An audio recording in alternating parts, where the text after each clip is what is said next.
علما ما ينفعنا وانفعنا بما علمتنا وزدنا علما وعملا ya rabbal alamin. Hadirin hadirat yang dimuliakan oleh Allah Subhanahu wa taala. Mari kita bersyukur kepada Allah Subhanahu wa taala dengan mengucapkan kalimat tahmid. Alhamdulillahirabbil alamin atas segala karunia-Nya dan rahmat-Nya. Pada malam hari ini kita bisa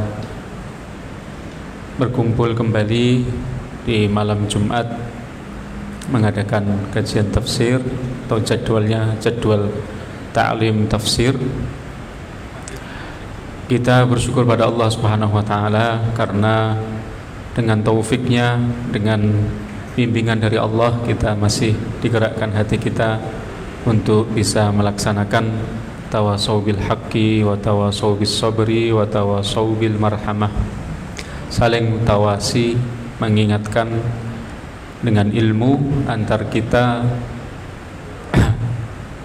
mengingatkan agar senantiasa bersabar dalam membawa dan mengamalkan kebenaran, kemudian sabar dalam taat kepada Allah, kemudian sabar dalam memegang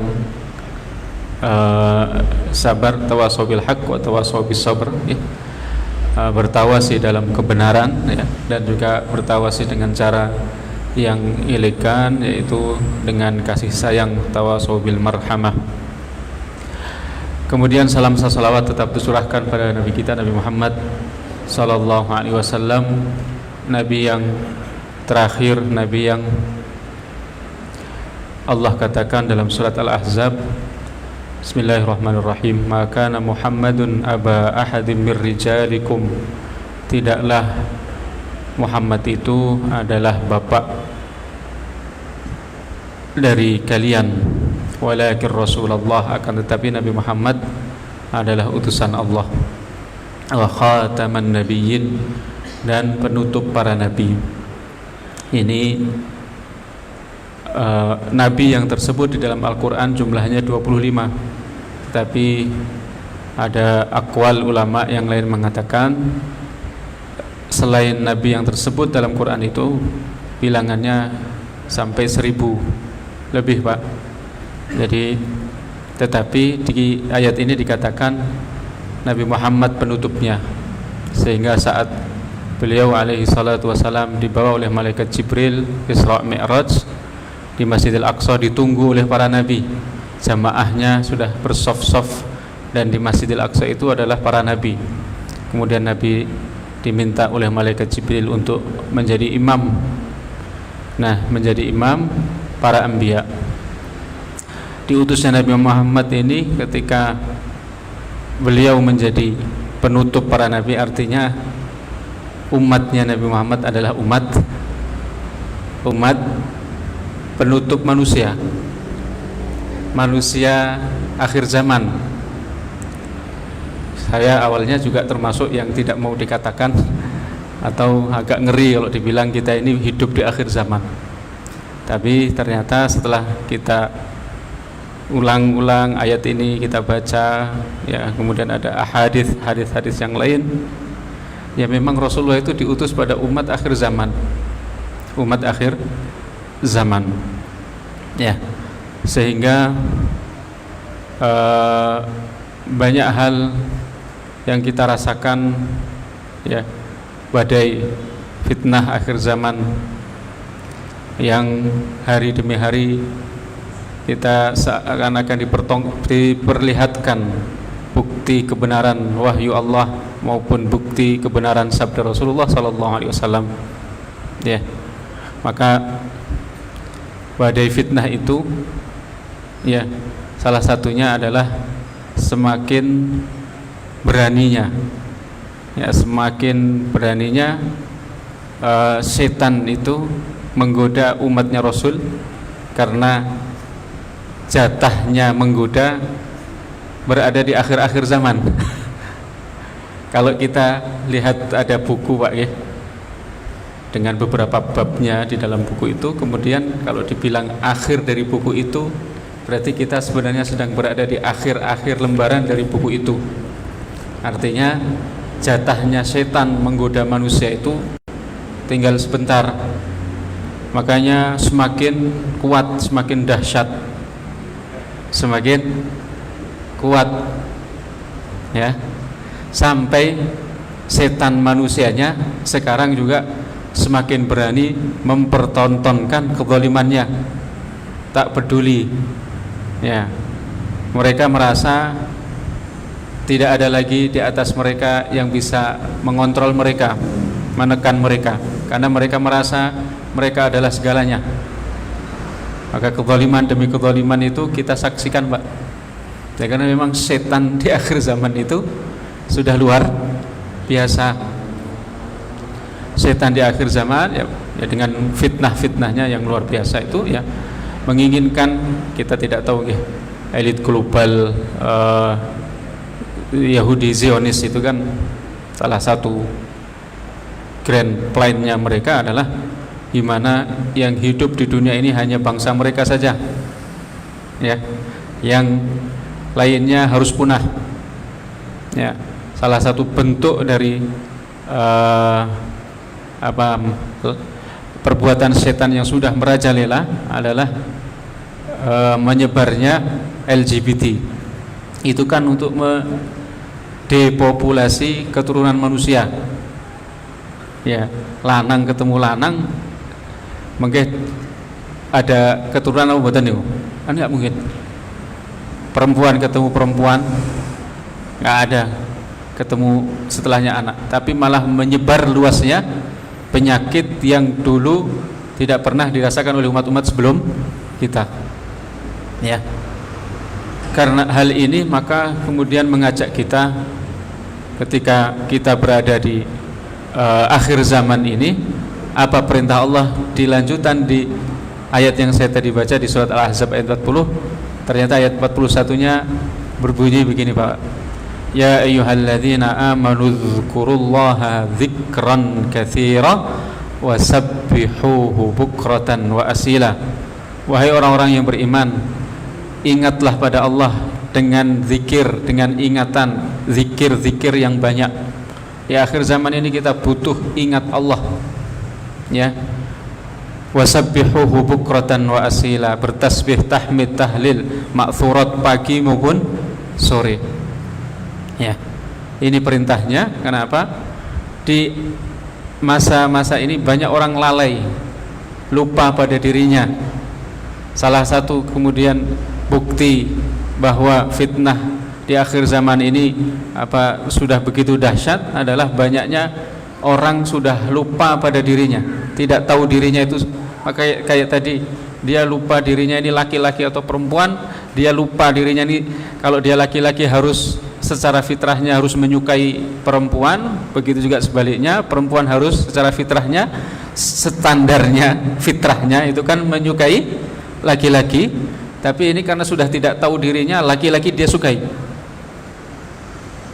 yang dia diposisikan sebagai seorang pemegang salahiyah, jabatan, kedudukan, yang padanya diambil keputusan hukum tentang pidana, tidak malu-malu lagi. Karena dia lupa sama dirinya. Begitu mulianya, sebenarnya begitu mulianya dirinya itu, tapi karena dia lupa, akhirnya ya dia ambil hak-hak masyarakat, atau mungkin dia korupsi harta publik. Nah ini, maka di akhir zaman ini ya selalu mari kita mengingat Allah Subhanahu wa taala, dan jangan menjadi orang yang melupakan Allah sehingga kamu sendiri lupa sama dirimu. Saya maknai ayat di surat Al-Hasr itu, wala takunu kalladzina nasullaha fa ansahum anfusahum. Jangan kamu melupakan Allah, maka kemudian kamu akan lupa pada dirimu sendiri itu. Orang berbuat zina karena dia lupa bahwa perbuatannya itu haram, sehingga dia terjatuh. Seorang ustadz, mohon maaf, mencabuli santrinya karena dia lupa sebenarnya dia adalah seorang ustadz. Ya karena lupa mengingat Allah, akhirnya lupa pada status dirinya. Fa ansahum anfusahum. Maka setidaknya ada 4, Pak, yang perlu kita latih, terutama di saat fitnah itu badai fitnah di akhir zaman ini begitu dahsyat, ya, keberadaan kita di rumah itu kata Rasulullah sebenarnya lebih baik. Nggak usah kita memikirkan atau beringin-ingin memegang suatu amanah di luar kendali kita. Ya, justru yang kita harus perhatikan adalah kondisi kita, kondisi anak, keluarga kita. Maka di hadisnya itu kan keberadaan kalian di rumah itu lebih baik daripada kalian keluar. Itu sebenarnya sebagai kinayah, sebagai ungkapan halus dari Rasulullah, keluargamu itu lebih harusnya diperhatikan, anak kita. Ya, keluarga itu nomor satu. Makanya nikah niku nisfuddin. Pak, nikah itu adalah separuh dari agamanya telah tertunaikan. Artinya dia memperhatikan keluarga itu sebenarnya sudah separuh dari agama. Nah, maka yang perlu kita protect adalah keluarga, Pak. Keluarga. Kemudian zikir yang kedua, zikir pagi, petang, ya, harus kita lakukan, ya. Kemudian yang ketiga diantaranya adalah yang ketiga yaitu mentadaburi 1-2 ayat dalam setiap hari.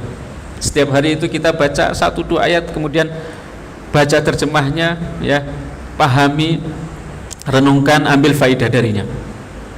Ya, alhamdulillah di sini setiap satu pekan 1 kali, dan ada setiap hari juga ada, ya, cuma materinya hadis, nawa fikih, tafsirnya itu. Hadiri majelis ilmu untuk menambah menguatkan pembinaan ilmiah kita, terutama ilmu tentang ghayah, ilmu tujuan, ilmu tentang ma'rifatullah. Kemudian yang keempat, kuatkan ukhuwah Islamiyah kita, komunitas Islam kita, ya, mencintai saudara muslim karena Allah, ya, dan membenci saudara karena Allah juga, ya. Ini akan indah kalau kemudian cinta karena Allah berdiri di atas segalanya. Anak kita mencintai bapaknya karena Allah, bapaknya mencintai anaknya karena Allah, istri mencintai kita, suami karena Allah, suami mencintai istrinya karena Allah, semuanya dibingkai karena Allah. Dan memang hal itu nggak boleh lebih dari Allah. Kita selalu belajar bagaimana mencintai istri karena Allah, sampai sekarang pun kita masih belajar. Nah, kemudian yang terakhir, tawasau bil haqqi, kemudian tawasau bis sabr, dan tawasau bil marhamah. Ma'asyiral ikhwah, hadirin hadirat yang dimuliakan oleh Allah Subhanahu wa taala, hari ini kita akan membaca 1-2 ayat di ayat 34 dan 35 di surat An-Nisa. Saya bacakan terlebih dahulu, kemudian kita tafsirkan dan kita ambil inspirasi ayat-ayat dari kedua ayat itu. A'udzu billahi minasyaitonir rajim. Bismillahirrahmanirrahim. Ar-rijalu qawwamuna 'alan nisa'i bima faddalallahu ba'dahum 'ala ba'd wa bima anfaqu min amwalihim. Fas-salihatu qanitatun hafizatun lil ghaibi bima hafizallah. Wallati takhafuna nushuzahunna fa'idhuhun wahjuruhunna fil madaji' wadribuhun fa in ata'nakum fala tabghu 'alayhinna sabila innallaha kana 'aliyyan kabira wa in khiftum shiqaqa bainihima fab'athu hakaman min ahlihi wa hakaman min ahliha in yurida islahan yuwaffiqillahu bainahuma innallaha kana bima ta'maluna khabira. Kaum laki-laki itu adalah pemimpin bagi kaum perempuan. Oleh karenanya Allah telah melebihkan sebagian mereka laki-laki atas sebagian yang lain wanita. Dan karena mereka laki-laki telah menafkahkan sebagian dari harta mereka, sebab itu maka wanita yang saleh ialah yang taat kepada Allah, lagi memelihara diri ketika suaminya tidak ada. Oleh karena Allah telah memelihara mereka, wanita-wanita yang kamu khawatirkan nusuznya, maka nasihatilah mereka dan pisahkanlah mereka di tempat tidur mereka dan pukullah mereka. Kemudian jika mereka menaatimu, maka janganlah kamu mencari-cari jalan untuk menyusahkannya. Sesungguhnya Allah Maha Tinggi lagi Maha Besar. Dan jika kamu khawatirkan ada persengketaan di antara keduanya, maka kirimlah seorang hakim dari keluarga laki-laki dan kirimlah seorang hakam dari keluarga laki-laki dan seorang hakam dari keluarga perempuan. Jika kedua orang hakam itu bermaksud mengadakan perbaikan, niscaya Allah memberi taufik kepada suami istri itu. Sesungguhnya Allah Maha mengetahui lagi Maha mengenal. Dua ayat ini merupakan ayat prinsip qawamah atau qiwamah, prinsip leader, kepala, ya, pemimpin di dalam rumah tangga. Bukan hanya di rumah tangga saja, tapi yang namanya qiwamah atau qawamah itu adalah konsep dari Al-Quran. Yang menjadi pemimpin itu adalah laki-laki. Siapa Pak? Laki-laki. Ya. Jadi aslinya begitu. Bayangkan Pak, ini saya kasih soal. Ada seseorang berjalan depan Al-Huda, Masjid Al-Huda. Dia bertemu dengan fakir miskin. Ada fakir miskin, mungkin 2 orang. Ketika fakir miskin yang pertama lewat depannya, dia keluarkan dari dompetnya uang berwarna biru 50.000, dia kasih ke fakir miskin pertama. Kemudian dia berjalan lagi, melangkah lebih jauh dari ke arah selatan, bertemu dengan fakir miskin yang kedua. Dia kemudian ngambil uang berwarna merah 100.000, dia kasih. Apakah keduanya kemudian bisa komplain kepada seseorang yang bersedekah itu? Antara fakir miskin satu sama fakir miskin kedua kemudian komplain, kenapa kamu ngasih saya 50.000 tapi kamu ngasih dia 100.000? Bisa nggak orang berhujah atau menyampaikan komplainnya karena apa? Pemberian tadi yang berbeda. Tidak bisa berhujah. Begitu juga ketika Allah memberikan fadilah satu kaum laki-laki di atasnya kaum perempuan, apakah kemudian perempuan itu bisa berkomplain sama Allah, kenapa perempuan tidak bisa jadi pemimpin sedangkan laki-laki bisa? Nanti kemudian disebutkan sebabnya kenapa Allah memilih laki-laki itu untuk menjadi pemimpin. Dan tidak ada Pak yang namanya nabi itu perempuan. Tidak ada yang namanya nabi itu perempuan. Nah, maka ayat ini dikatakan ar-rijalu qawwamuna 'alan nisa. Laki-laki itu qawwam, pemimpin atas perempuan, ya. Dan maknanya apa? Di sini laki-laki secara akal, ya, itu di atas perempuan. Secara kesabaran hatinya, keberaniannya, kemudian kekuatan badannya itu melebihi kemampuan perempuan. Tapi ini jangan kemudian diartikan apa? Membeda-bedakan, tidak. Al-Quran bicara seperti itu. Yang kemudian sekarang, ya, banyak kalangan menginginkan penyetaraan namanya gender atau emansipasi. Ini berarti tadi seperti yang saya bilang, boleh enggak itu 2 fakir miskin tadi protes pada Allah, protes kepada yang memberi tadi? Boleh namanya? Tidak boleh. Jatahnya ketentuan Allah itu seperti itu.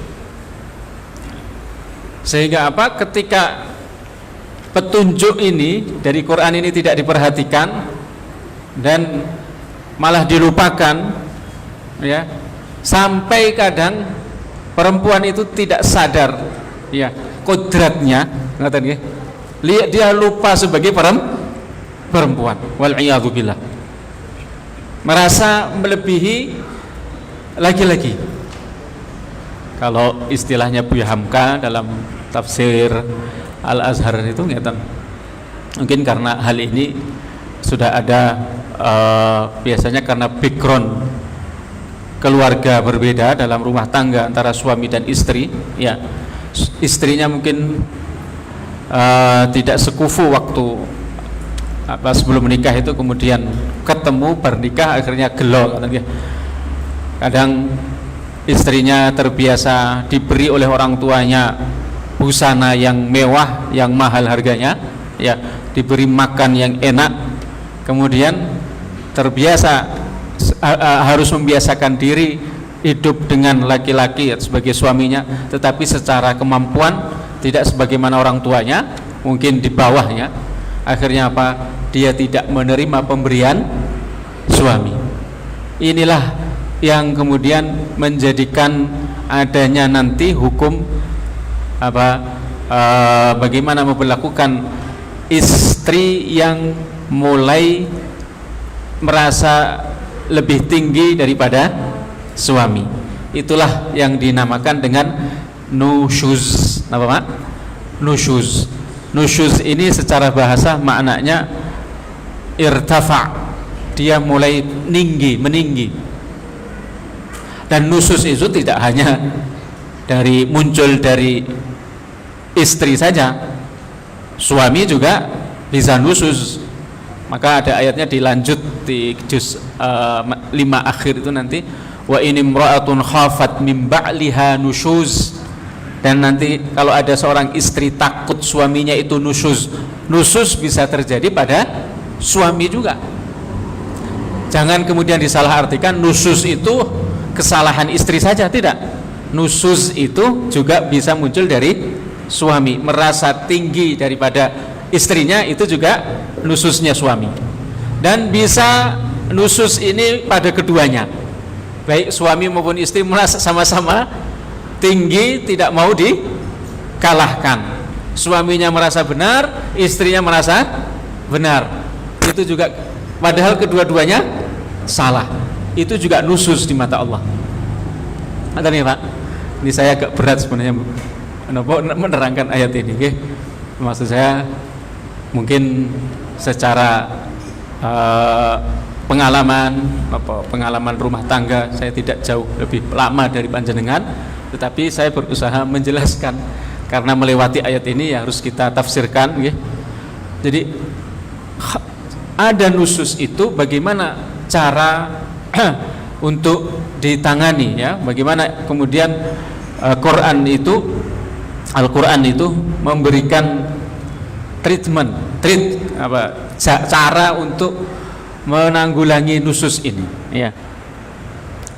Cara yang pertama tentu tidak langsung ketika ada seorang suami, ya, ada alamat, ada tanda-tanda istrinya mau nusyuz ini, tidak kemudian langsung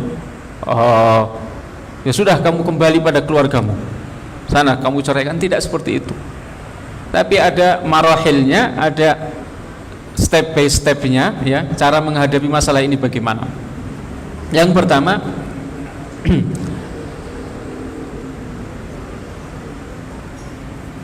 pertama yaitu memberikan peringatan, fa'idhuhun.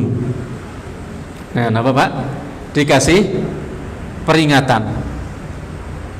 Kalau sudah diperingati, ternyata tidak mempan, maka beralih pada yang kedua, yaitu pisah ranjang. Fahjuruhunna fil madaji', ya, tinggal, jangan itu supaya apa? Supaya dia merasa, biasanya kalau awal-awal pernikahan istrinya tidak satu ranjang, suaminya meninggalkan ranjang, ya itu sakit, ya. Tapi kalau sudah terbiasa, sudah belasan tahun nikah, puluhan tahun nikah, ya kadang karena sudah sering gitu, terus berikutnya tidak karena nusyuz napa-napa pisah ranjang niku betul menapa jadi. Tapi cara yang kedua itu pisah ranjang. Kemudian yang ketiga napa Pak? Pukul itu boleh, tapi ahlul ilm kemudian menyampaikan cara memukulnya dengan pukulan ghairu mubarrah, pukulan yang tidak menyakitkan. Ada yang menyatakan dipukul dengan kayu siwaknya, ada yang mengatakan dipukul dengan pukulan kados kayu tapi kemudian dilapisi dengan juk, ngertos juk nih. Nah, pokoknya jangan sampai ada bekas pukulan. Berarti pukulan itu ekstrim mboten niku? Radikal mboten Quran? Tidak. Ya, itu untuk menjerakkan supaya tidak mengulangi nusus. Kemudian kalau tidak berhasil, ya baru setelahnya ada pengutusan dari pihak perempuan, hak